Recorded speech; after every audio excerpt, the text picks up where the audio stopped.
The interstellar dormitory of Nova Habitat floated above the blue-green surface of Terra Station, orbiting one of the human colonies in the Sigma Delta system. It was the year 2489, and humanity had finally joined the Galactic Union, a council of hundreds of species that shared knowledge, trade, and culture.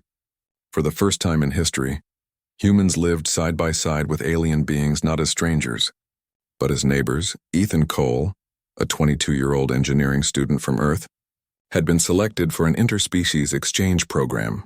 To him it sounded exciting, until he realized what it meant.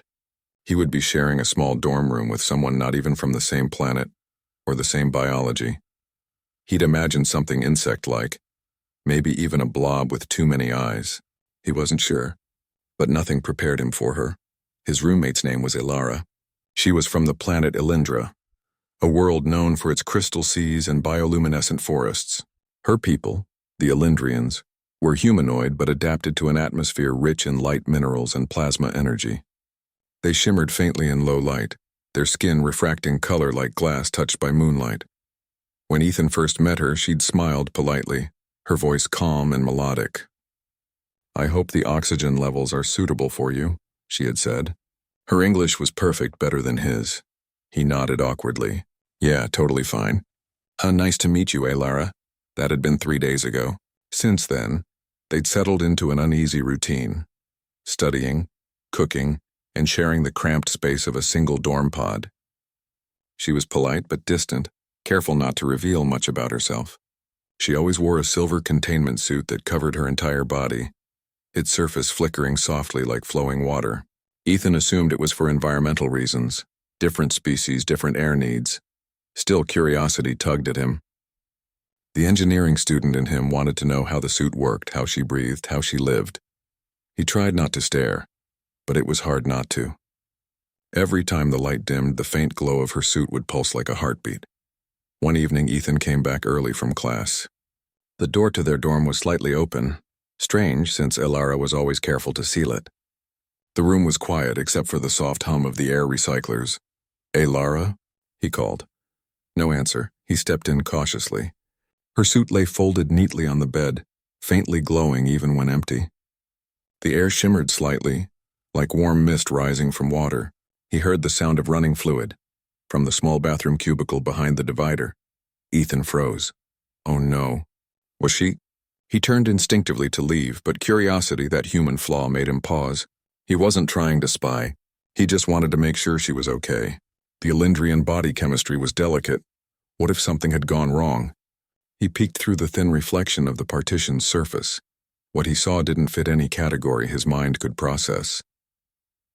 Ilara stood inside the translucent shower chamber, but she wasn't solid. Her form was shifting, rippling like liquid glass. Her skin wasn't skin at all, but a network of translucent energy veins glowing with soft hues of blue and violet. Her body didn't have defined boundaries. It shimmered, reshaping slightly with every movement, like a being made of light and water. Her hair, if it could be called that, floated around her like tendrils of liquid crystal, refracting tiny rainbows in the steam. Ethan stepped back, stunned. She wasn't just alien in form. She was beautiful in a way that defied human senses, a living display of energy and matter coexisting. He turned to leave, but his boot brushed against the corner of a metal chair. The noise echoed. Ilara's head snapped toward the sound. Her eyes, or the glowing orbs that served as them, locked on his reflection. She let out a sound, not quite a scream, but a pulse of energy that rippled through the air. The dorm lights flickered. Ethan stumbled backward, hands raised. "Wait, I'm sorry. I thought something was wrong." The shimmer dimmed. Slowly, the glowing outline of Ilara's body solidified again, and she reached for a control panel near the shower exit. The energy field around her condensed, forming the containment suit once more, like liquid metal sealing over glass. When she stepped out, she looked calm, though her voice trembled slightly. "You entered without notice," she said softly. Her words were formal, but there was a faint tremor of emotion beneath them. Ethan swallowed hard. "I know, that was my fault. The door was open and I thought maybe you were hurt." Ilara stared at him for a long moment. The glow around her pulsed slowly, like the beat of a heart. Finally, she said, "You saw me as I am. He nodded awkwardly. Yeah, I mean, not on purpose.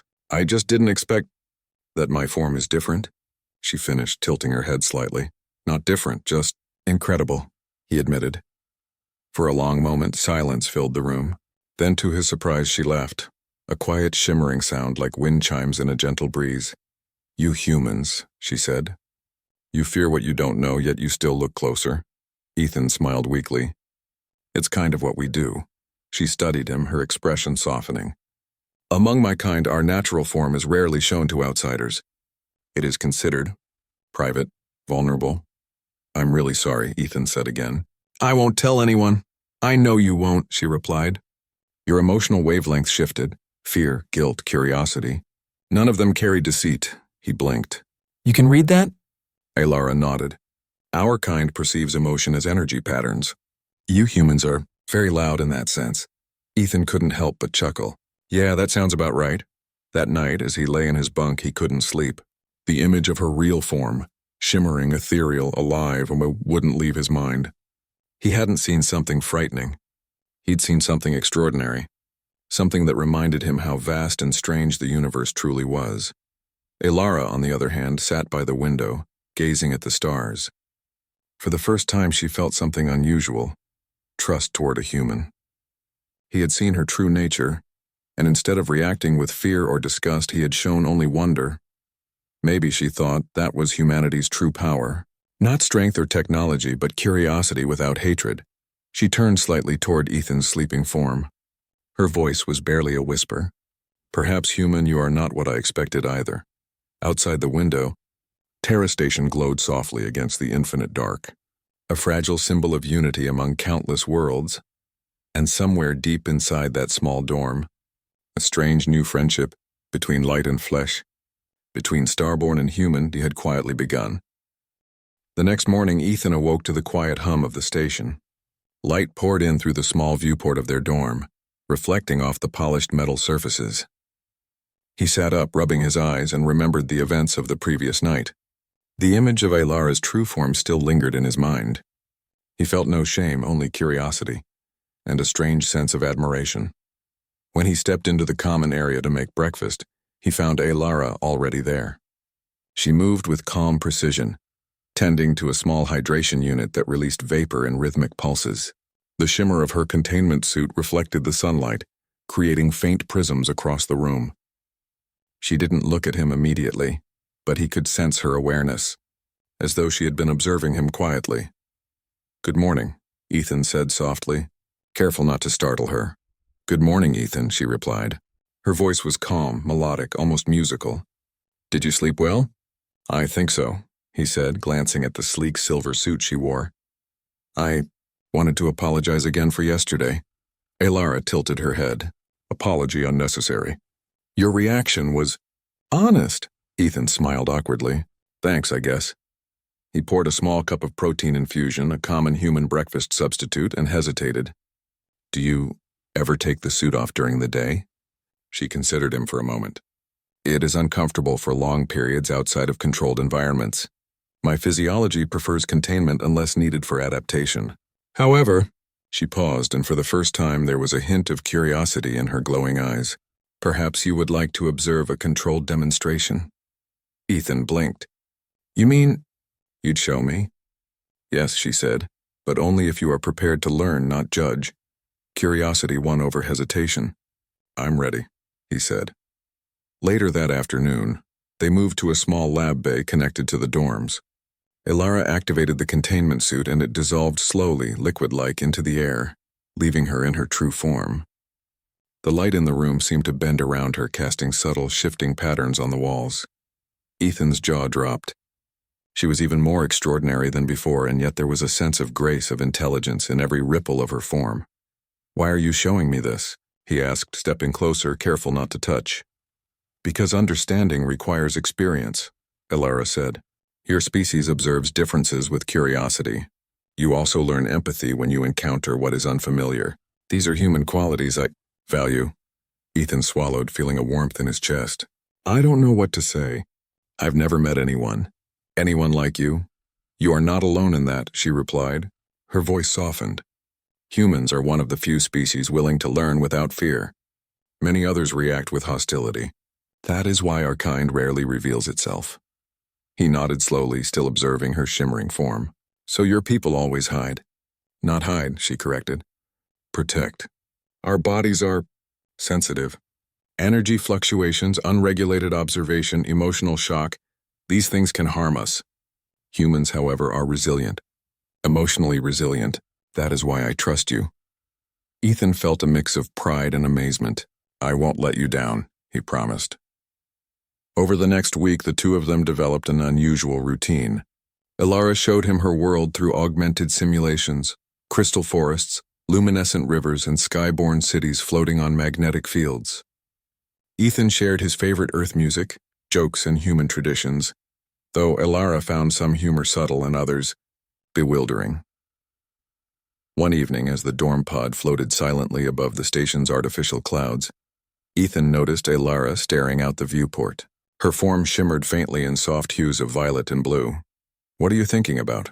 He asked, joining her side. The human concept of home, she replied. It is intriguing. Your species attaches meaning to places, objects, and even scents. My people rarely experience such attachment. We move, adapt, and transform. Yet you humans carry memories and emotions everywhere. It is admirable, Ethan chuckled. Yeah, we do get sentimental. You'd probably think we're illogical. Perhaps, she said, but there was a softness in her tone. But your logic is intertwined with emotion. That makes your species complex, beautiful in ways I did not expect. Their friendship grew, built on small discoveries, shared meals, quiet conversations, and moments of mutual respect. But even as they grew closer, a subtle tension lingered. Ethan had glimpsed her true form once, and though he never looked again without her permission, he could sense the fragile trust that had been placed in him. He could feel her thoughts, though filtered and polite, and he realized that understanding Elara fully would require more than observation. It would require courage, empathy, and patience. One day, the station announced a scheduled energy calibration. The lab bay, along with several dorm pods, would experience temporary power fluctuations. Ethan and Elara moved to the dorm pod's emergency chamber, a small reinforced room designed for temporary isolation during energy surges. As the calibration began, a subtle tremor ran through the station. Lights flickered. The hum of the air recycler shifted, and Ethan felt a strange vibration under his feet.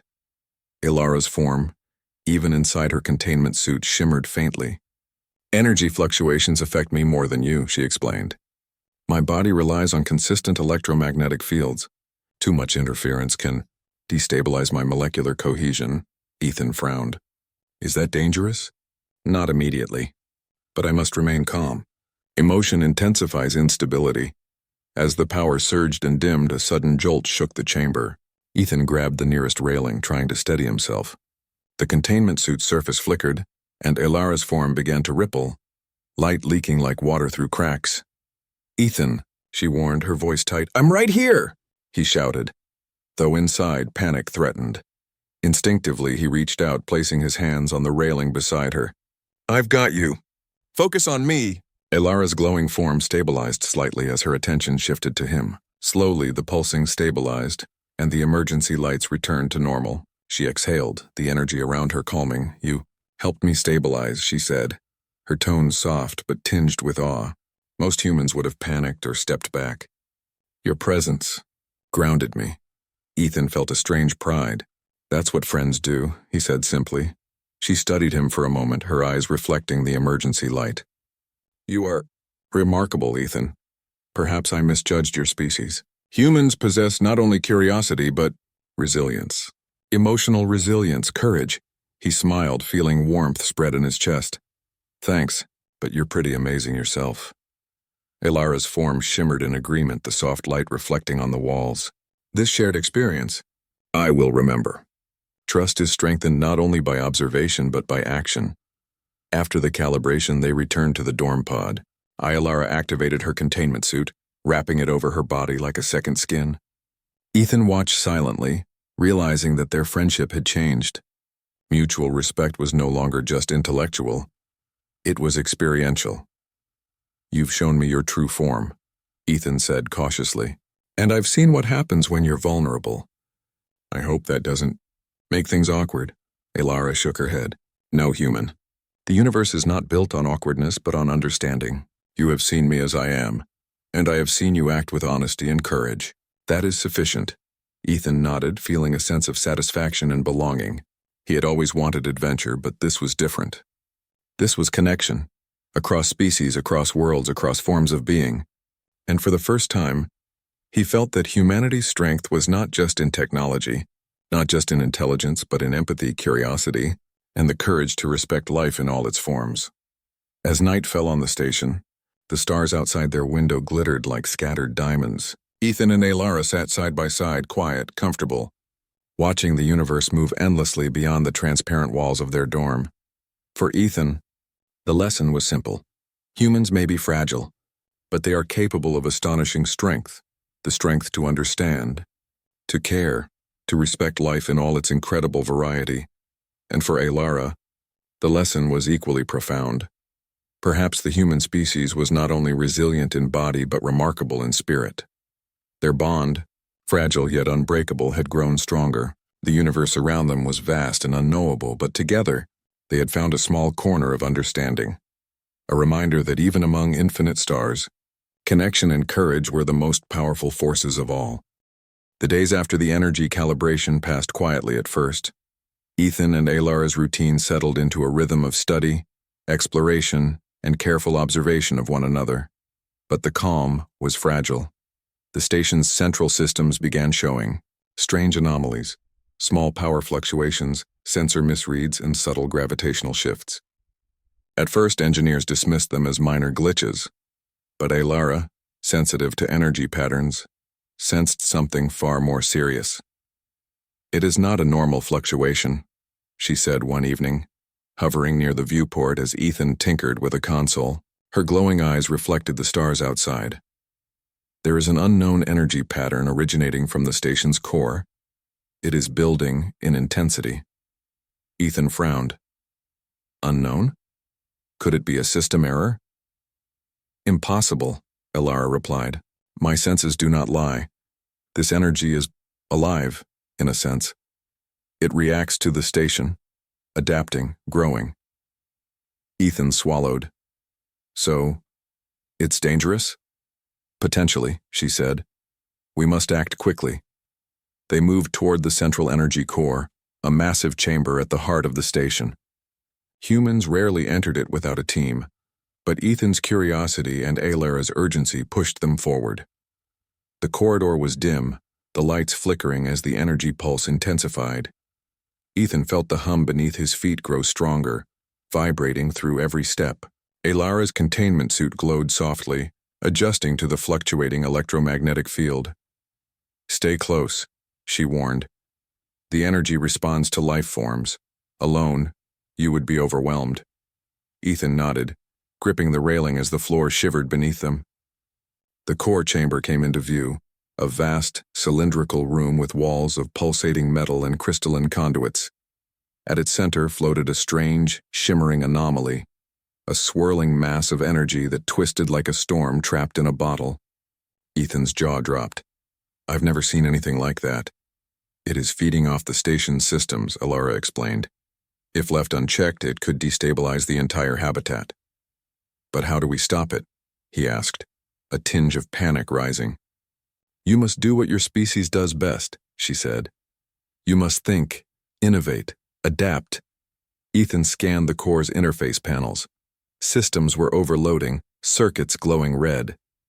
He thought back to his human lessons, improvisation, understanding complex systems, using resources creatively.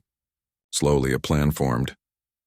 Alara, I think we can use the station's secondary magnetic conduits to redirect the energy, he said. It won't destroy it, just guide it safely out of the core. She considered this. It requires precise timing. One misstep and the energy could surge unpredictably. Then we do it together, he said. Your abilities, they can stabilize the flow while I reroute it. Alara nodded, shimmering slightly in approval. Very well. Trust in each other, human. The chamber filled with tension. Ethan moved quickly, manipulating the controls with careful precision. Aylara hovered nearby, her body glowing brighter with each pulse of the anomaly.